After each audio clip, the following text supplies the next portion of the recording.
शहबाज शरीफ और हमजा शहबाज तफ्तीश में ताउन नहीं कर रहे, दोनों के बैरून मुल्क फरार होने का खदशा है।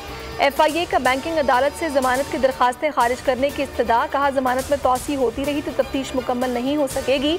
अपोजिशन लीडर ने जवाब में कहा कि रमजान शुगर मिल्स के क्लर्क्स और ऑफिस बॉयज़ के नाम पर जाली अकाउंट्स का इल्ज़ाम सियासी बुनियाद पर लगाया गया। मिल से मुतालिक सवाल इन्हीं से पूछा जाए। मनी लॉन्ड्रिंग केस में अबूरी जमानत में 16 अगस्त तक तोसी।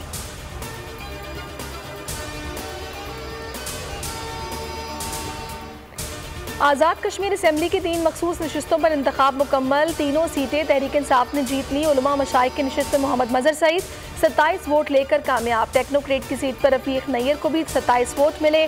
समंदर पार कश्मीरियों की नशिस्त मोहम्मद इकबाल के हिस्से में आई।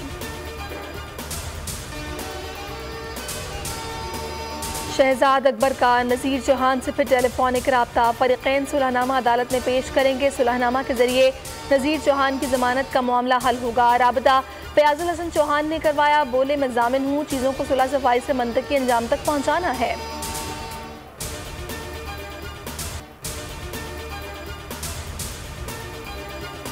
और मुल्क भर में आज़ादी का जश्न शायान शान तरीके से मनाने की तैयारियां। अहले वतन इस साल भी मनाएंगे भरपूर आज़ादी का जश्न। बोल के संग लगाए नारा जिंदाबाद पाकिस्तान का। और स्क्रीन पर दिए गए नंबर पर हमें अपना वीडियो पैगाम भी भेजिए और बोल के संग आज़ादी के इस जश्न में शामिल हो जाएं।